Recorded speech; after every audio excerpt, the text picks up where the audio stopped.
Flow by Tom Vincent. What is flow?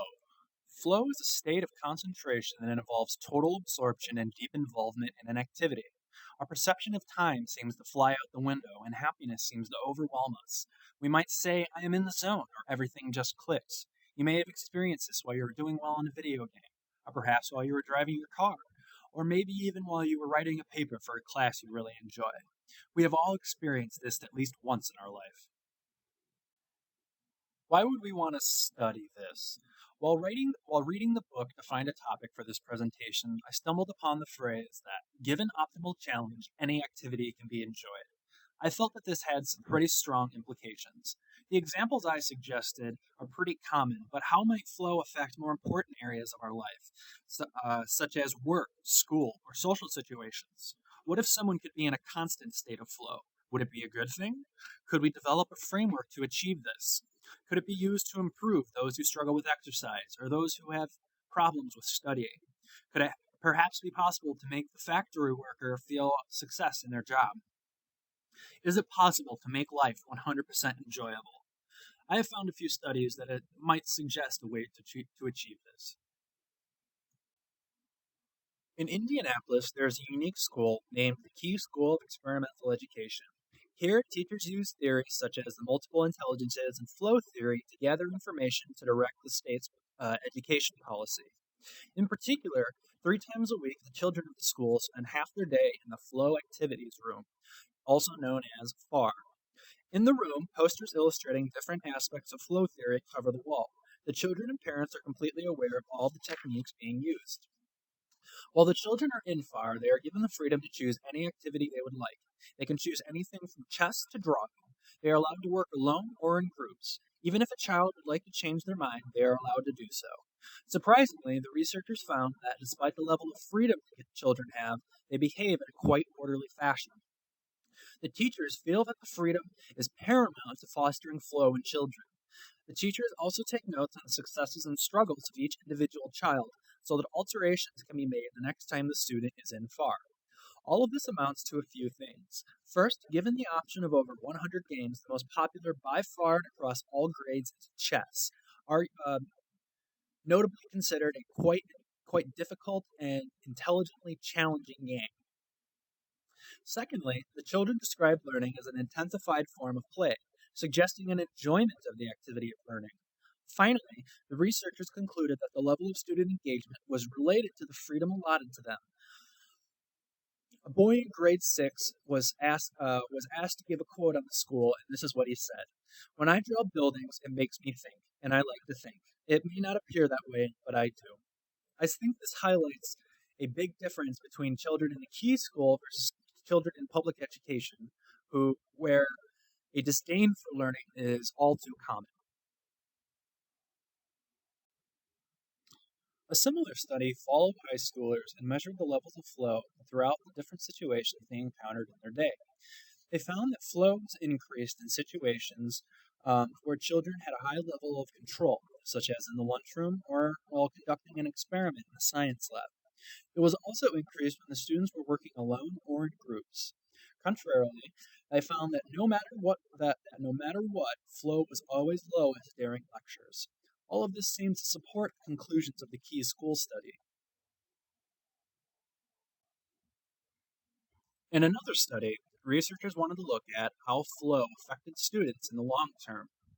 They followed 6th and 8th grade students for a period of 2 years, and they found that children who experienced higher levels of flow had higher self esteem, they had higher levels of intrinsic motivation, and they spent their leisure time either on homework or things related to their career.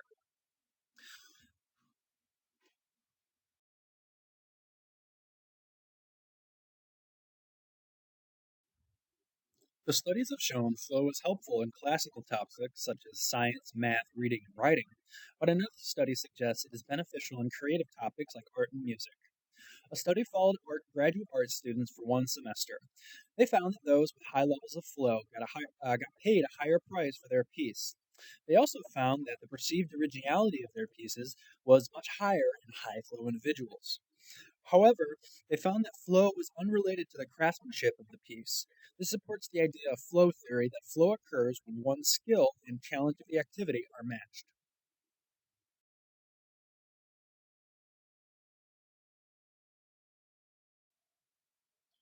Csikszentmihalyi was the original author of flow theory. In one of his papers, he explored how flow affected heterosexual relationships. His biggest findings were that flow was critical to males establishing relationships. He also found that high flow females tended to have more stability in their relations. He showed that when both partners were high flow, marital issues were very low compared to no flow or one flow relationships. While other studies have supported utilizing flow in rigorous areas of life, this study suggests it can be very beneficial to the more complex areas such as social interactions. Another study wanted to look at how flow affected general levels of happiness. They decided to look at people who had a history of mental problems such as bipolar disorder, depression, generalized anxiety disorder, and schizophrenia. They taught one group what flow is, how it can help, and how to foster the experience in themselves. Another group was left as a control. The researchers found that compared to the control, individuals who actively utilized flow saw a very significant reduction in their symptoms. Even people in the treatment group who only learned about flow but failed to achieve it saw significant improvement. In a society where 10% of the population suffers from at least one of these issues, this study could shed light on a new understanding of how to treat these patients, maybe perhaps without a reliance on medication. After finding all of this evidence to support the idea that flow could possibly make life totally enjoyable, a question was raised. Are there any intrinsic factors that could alter an individual's propensity for flow? One study looked at college students to see what characteristics high flow people have in common. One common trait was open mindedness. High flow individuals were found to have a higher degree of open mindedness than those who were in low flow. The research proposed that open minded people look for how their unique skills can be applied to any task. This is in line with the skill aspect of flow theory. If an individual can see how they can use their skills, they have a higher likelihood of experiencing flow. Another study looked at software developers.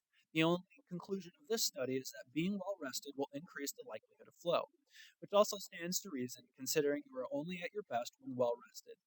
This can mean that when you are not well rested, your skills are much lower, correlating to a lower likelihood of experiencing flow. Finding a plethora of supporting evidence, it was necessary to look for studies which proposed any problems with flow. A study was found that looked at how high flow workers affected the progress of leadership in a corporate setting. Traditionally, positive leadership is a method where managers use positive reinforcement and punishment to enforce authority. It was historically shown that this method achieved the best results as compared to other methods like negative leadership. The researchers found that high flow workers actually removed previously seen means of positive leadership. Furthermore, they found that previously accurate models used to predict company morale were no longer accurate. Where the model said morale should be at its lowest, it was actually at its highest. This seems to suggest that we don't yet have an understanding of how to implement flow theory in the corporate setting. More research needs to be done to determine the exact framework of implementation.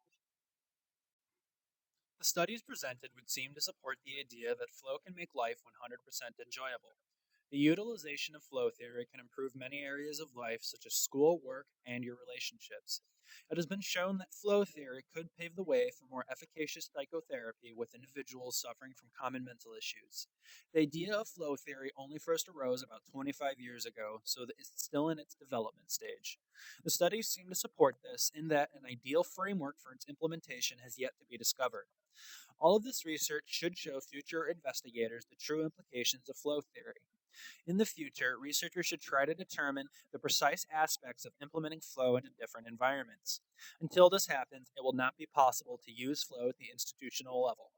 However, the studies have shown that if you would like to live a life filled with curiosity and engagement while leaving behind anxiety and depression, all you have to do is embrace flow into your lives. Thank you.